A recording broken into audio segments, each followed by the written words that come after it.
what I call CPR on the clay, just to flatten it out a little bit so it's easier to roll.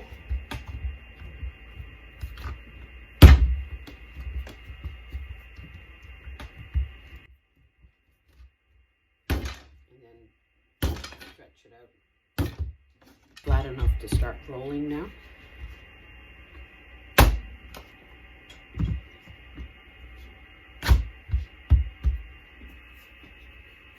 Now what I have here is a rolling pin, just with a handleless rolling pin, but I have guides on the side, so this is to help with uniform thickness. And you can see how long the rolling pin is.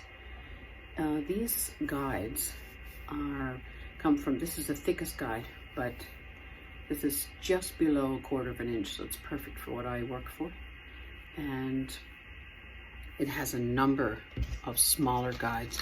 They're available at Michael's Crafts. See how thin and various thicknesses there are. So I used the thinner ones for jewelry, and I used the thicker ones, of course, for my clay. So that's what I use. I don't use a slab roller. It's just everything is by hand.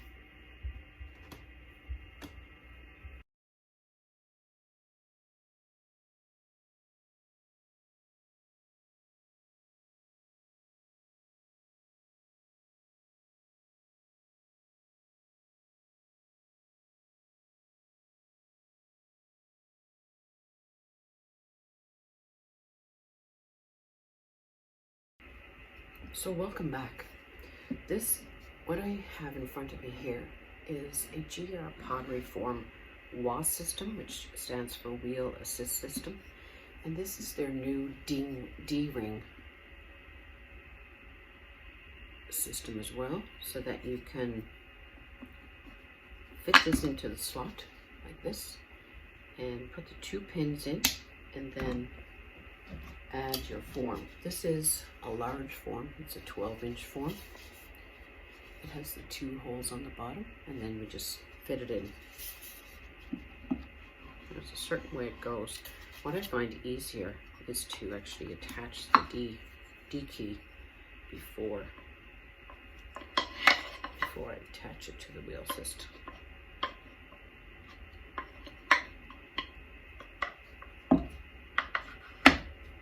Go. Much easier. So what this is your form, and then you have an area outside for the clay to rest. So previously I had rolled out a slab in the previous video. This is the slab, and I'm going to just drape it, let the weight of the clay drape over the large form.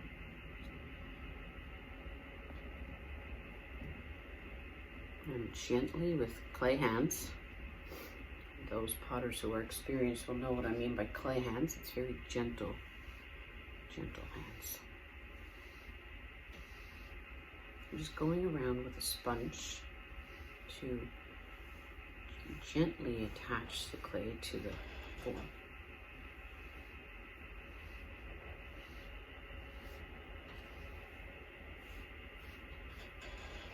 So what I do is I pull back towards the form with the sponge to make sure it's even around the rim. And then I'll compress it with a flexible rib. I love the flexible mud tool ribs. They're from Mud Tools. I've had this for quite some time. And I'll just gently, I don't crush the clay, I just gently smooth out the clay and compress it onto the form.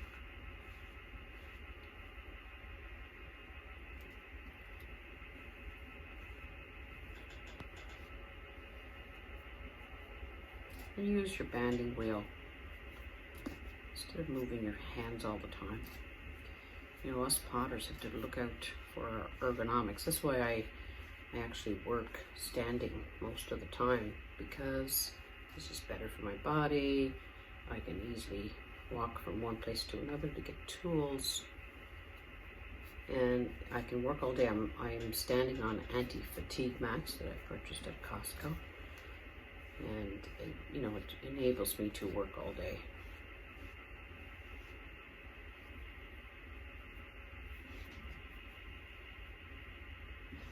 So the excess clay, what I'll do is I'll trim that right out to the edge of the floss system. I'll hold on to the clay so it doesn't drop. And this clay I can use for the feet if I need to have any extra. So just trimming around the floss system here. And this is my husband coming in right now. I'll just pause. Welcome back. So what I've done is I've compressed the clay, and see this extra clay that's outside the form? I'll use that for the foot actually. So this is a foot maker, also from GR Pottery Forms. So what I'll do is I'll go into the clay and cut around the edge. Just cut and twirl the banding wheel at the same time. So ran out of space there, so I'll do this on this side as well. You can always join the feet. It doesn't have to be one continuous foot all the way around. Okay.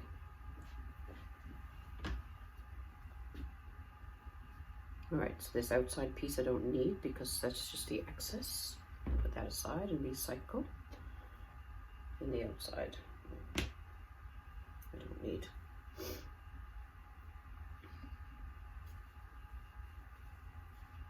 This is one foot that I'll turn over on the opposite end so I can score the underside.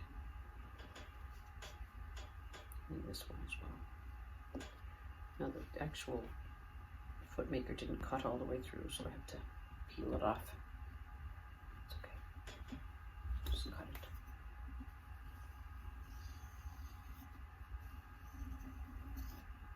With a steady hand, of course. So before I put the foot on, I have to actually find the best place in the curvature of the form to place the foot. So where the slope ends and where the flatness begins, about right there. I'm just guiding my finger along so I'll have an area to reference for the slipping and scoring. So what I'm doing now is slipping and scoring. So I'll score the area where I'm going to be putting the foot.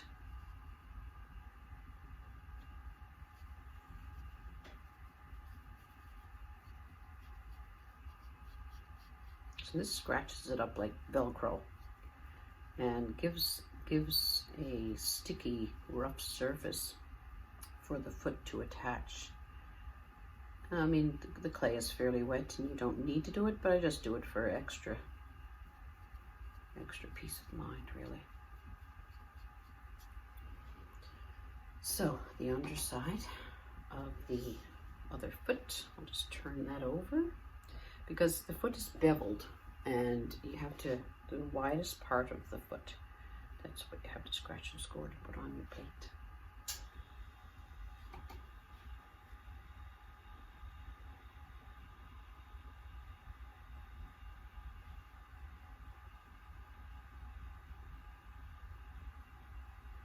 Just scratching it up, adding a little bit of liquid slip. Of course, slip is always liquid, isn't it? So this is Saturday morning in Newfoundland and Labrador.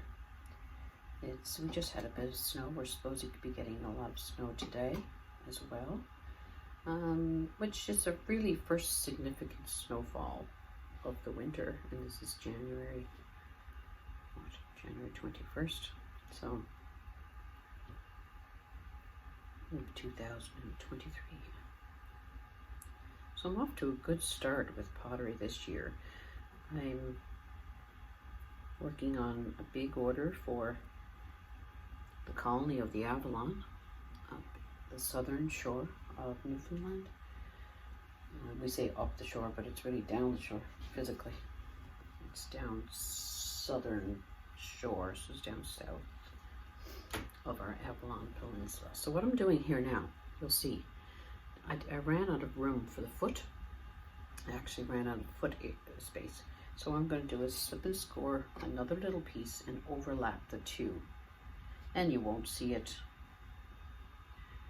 when it's all joined. So I'm overlapping, putting it on top of one end of the foot, and then putting it on the top of the other end of the foot. And then I'll cut down on an angle through two pieces. Take off one piece, raise the other piece, take off that piece there. And then they end up joining perfectly. Join them. Use my fingers. My nails are kind of long now for a potter, but my nails grow so quickly. So what I'm doing here is I'm just reinforcing the foot.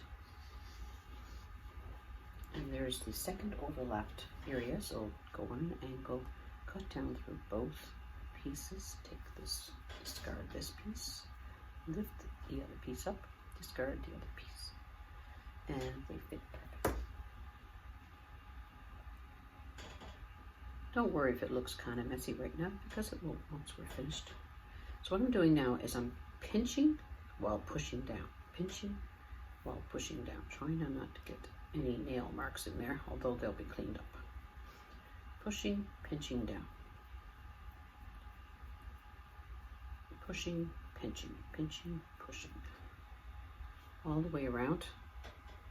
Straighten it up. Make sure the joins are all seamless. Go around with your finger, round it out a bit. If you see a place where it's not rounded, take your time. This is hand building. This is the slow part of making pottery. It's very methodical. You can take your time, slow down, take a breather. I love hand building because it's very slow paced, and you can think and create while you're going. Now, of course, I'd love to be able to throw, but I can't because of a nerve injury. So I just had to accept that and try to master hand building, really. So I'd never be able to be a contestant for the pottery throwdown, great pottery throwdown, because they require you to throw. All right, so those extra pieces that I had taken away from the larger piece, I'll use that for the middle. You should have a middle. You should have a middle foot. If you have a large spanse greater than 10 inches on your platter, you should have a middle foot to support the middle. So what I'll use as a guide is I'll use one of these cookie cutters, and I'll put the foot around that first, and then I can use it as a perfect circle guide for the foot. So what I'll do is I'll position the cookie cutter. What I'll do is eyeball it and make sure that's about the center. Just do a light little twist for a guide for the slipping and scoring. Slip and score all the way around. Very easy, your banding wheel is your best friend for hand building, really. And I will cut out another foot with GR Pottery form.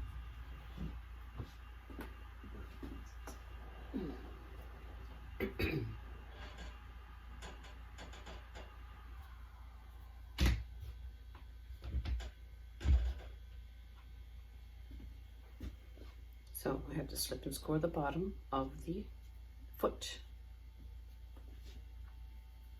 as well, so that it creates a velcroed effect for attaching the clay. Now, Velcro is very rough. Well, this creates a clay Velcro, so to speak. So I have this guide where I slipped and scored, and I'll just push and pinch all the way around. Of course, course, I have much more than I need, but that's okay. Better to have more than not enough. Pinch it, overlap the two, then cut just like I did before to make it perfectly joined.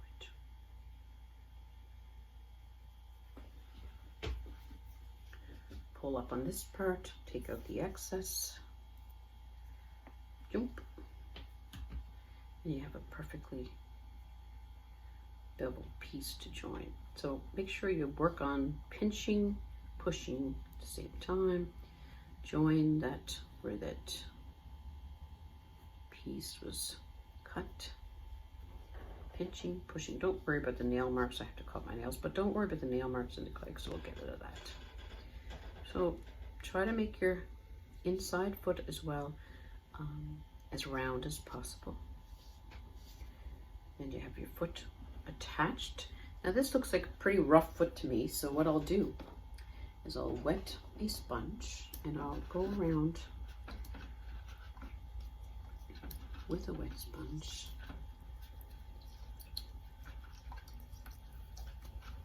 to really refine that foot so it'll look similar to a thrown foot. So I have to make sure that the piece is as centered as possible. Doesn't have to be perfect. I'll really wet the sponge. See how I really wet around both feet?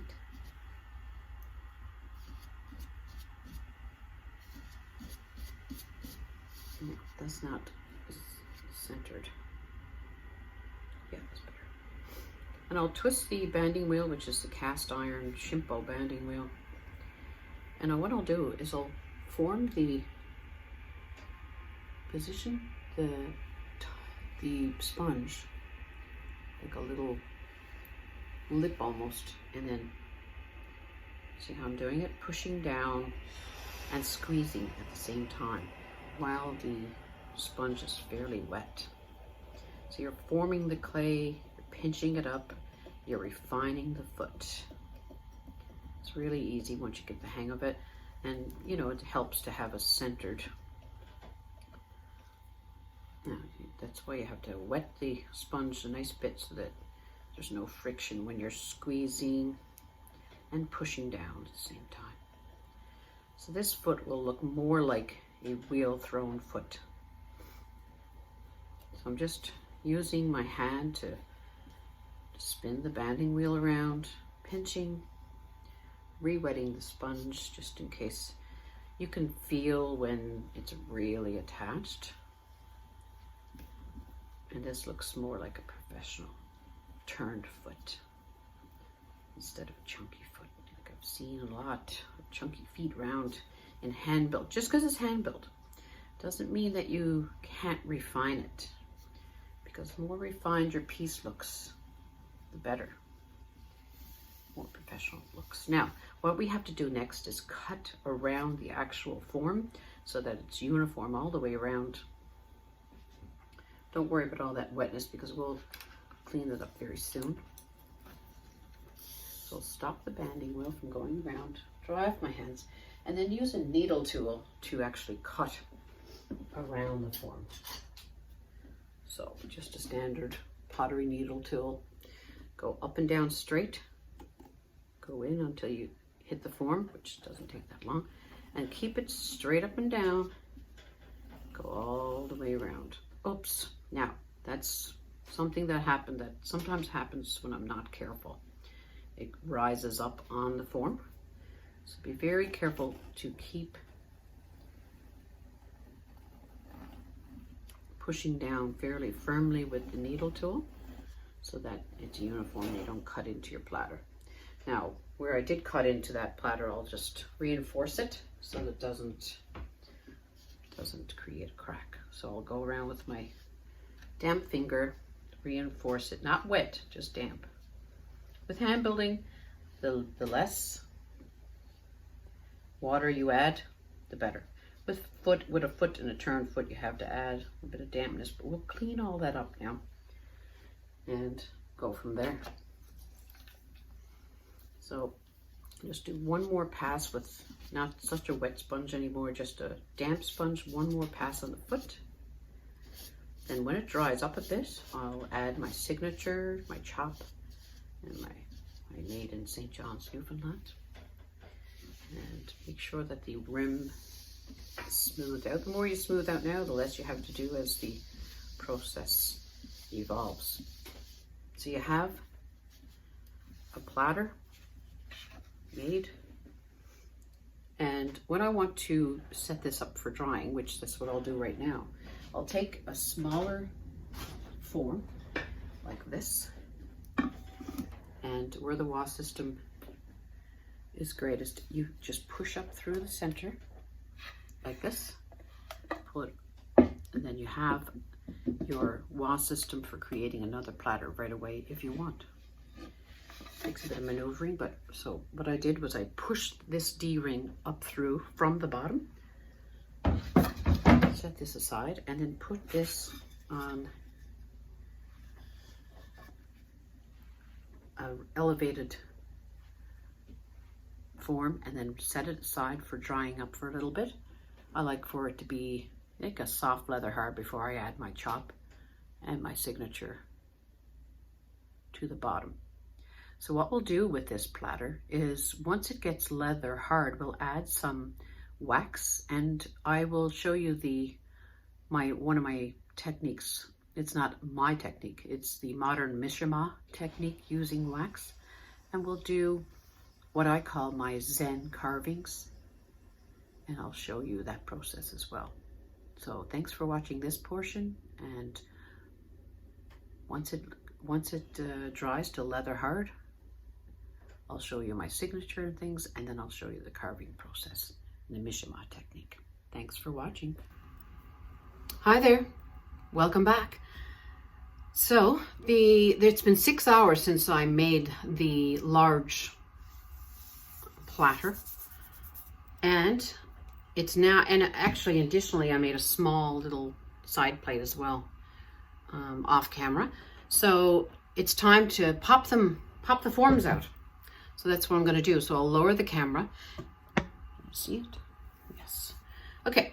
So this is a large platter form. So what I do usually, after about 6 hours, usually that works for me, I'll just use my fingernail and my fingers to gently pop the form out.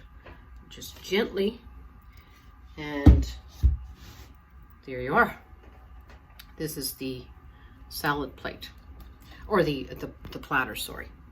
So it's fairly large, and what I'll do is I'll clean up the edges now with a damp sponge.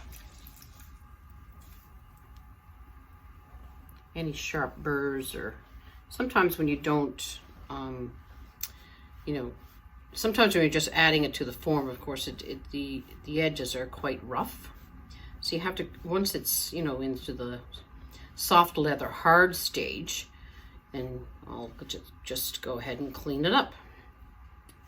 The modern Mishima technique is using wax. So what we'll do is we'll put wax on the leather hard piece, which does two things. It slows the drying, and the wax enables you to carve away without getting any dusty clay into your lungs. Makes it very easy to see where you're carving with the wax applied. And then once the carving is complete, then you just use underglaze to cover the carved area and wipe it back. It's very easy to wipe it back just with a damp sponge, because the waxed area that's not carved, of course, when you wipe it back, it comes off very easily. So it's a lot easier with the modern Mishima technique than the traditional Japanese Mishima. So what I'm doing is I'm just cupping the sponge and just cleaning up the edge, and I'll use a flexible red mud tools rib as well to do the same. So I'll just bend it over like this, and I'll go around the rim just to reinforce, compress the rim, reinforces it, and helps to prevent chips and cracking on the rim. Because where I go a little bit less than 1/4 inch, it's, you know, it's fairly thin for a large piece. So the type of wax that I use is this Wax On Resist. It's from Mr. Marks. It's very good, actually. It's probably backwards in this camera, but it's very good. It is a good wax that dries evenly, and it's very good for carving. What I usually do is I pour out a little bit in a little dish. I use my wax only brushes because I don't want to cross-contaminate wax and glaze, so I have a specific container just for my wax only brushes. And I'll just use the banding wheel and spread the wax accordingly, starting from the center and going outward.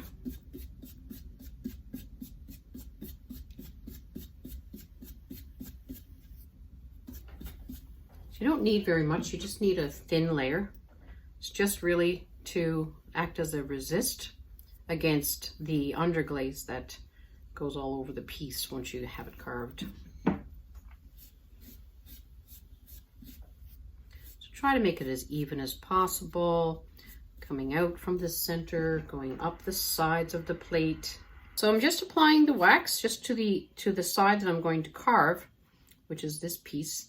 I have a couple of carved platters and plates in my kiln right now, waiting to be bisque fired.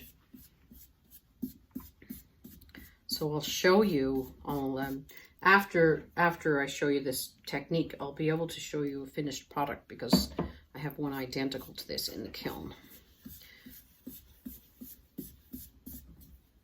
So that's all there is to it. Just I applied the wax. Now, the thing is about this wax, I have to wait for it to dry up a nice bit. So I will be back later on this evening, say about another 5 hours time to do my carving and show you that process. Welcome back. Joanna O'Leary here from Dollface Pottery. Last video, we ended with applying the wax to my platter, and now we're going to start the Zen process, what I call Zen pots, the process of carving via the Mishima technique. So I'll carve into the wax, and so before we start, what I normally do is I'll start with a circle and I'll test out a number of drawing. So I did that this morning, and just to get it on paper first before you start with clay. So that's what I'm going to do. I'm going to do that particular drawing on the circular platter. What I use for carving are diamond core tools. They're L3 and L2. So these are the two diamond core tools. L3 is the one with the pink rubber nib on it. And some people call it the small football, large football.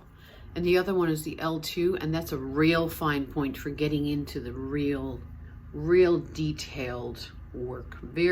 So I'm gonna put the camera down now and start with the process. So you will notice that there is no carving process contained in this video, as it is already part of my YouTube channel under Meditation Mondays, Carving a Zen Platter. So you can reference that if you want to see the carving process.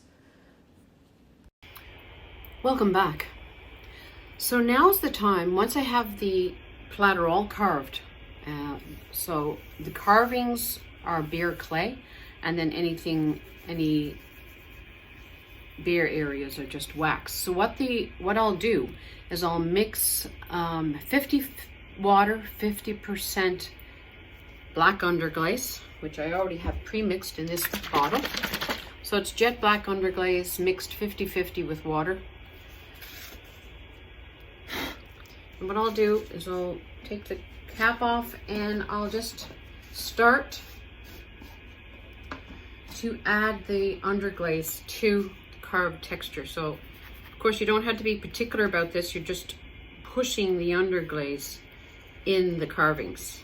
That's all you're doing, because you're going to wipe it back as well. So you'll start to see where the wax resists the underglaze. So I'm just pushing it down into the carvings, pushing it down. Okay, make sure that I'll get all the carved sections. And then when I wipe it away, you'll see that the pattern is very crisp, of course, because once I wipe it away, once it dries and I wipe it away, it will be easier to wipe off the waxed areas. So I'm just making sure that I'm getting all of the lines here with the watered down underglaze. Now this will wet the clay as well, so you have to be careful about how you handle it. But as you can see, it's very easy. Not like the old Mishima, well, not old, it's not as old, but it is an ancient technique. The Japanese Mishima technique, they don't use wax. They just put the underglaze over the whole piece and then scrape it back with a thin scraper, like a thin metal rib. That's more labor intensive, and you know, pottery takes enough time as it is, so the modern Mishima technique, which uses wax, to me is a time saver. So I'm just making sure that I have all the carved pieces, the underglaze pushed in to the underglaze, to the carved pieces, and we'll go from there. So we'll let it dry and then I'll wipe it back and show you that process. It's not that hard, it's just wiping back once it's dry. So you wipe off the whole platter, and then of course what's left behind is the black lines that I carved earlier. So this will take about half an hour. I usually let it dry for half an hour, 30 minutes, and then I'll come back and show you the wiping back process, okay? Welcome back. So as you know, in the last video, I covered the Zen platter with the black underglaze, and so now I'm going to wipe it back with a damp sponge. So I'm just going to move the camera down.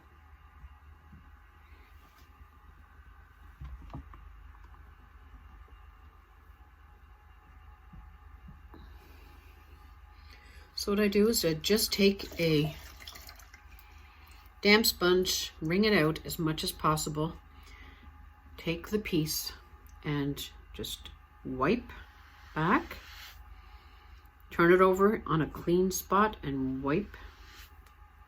Then I'll wring it out into the clean water, do the same, wipe with the clean area, turn it over, wipe with a clean area. As you can see the pattern emerging now.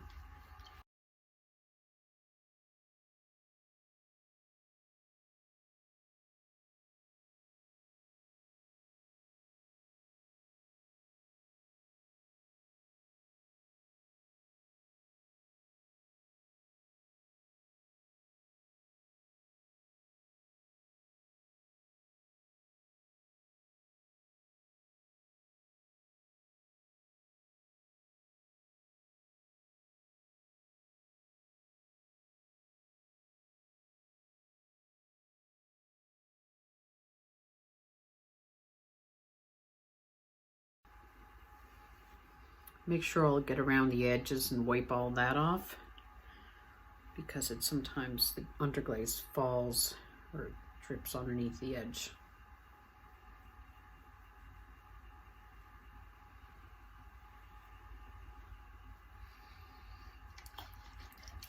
It's still a little bit streaky, as you can see there, so we'll just wring out the sponge as much as possible.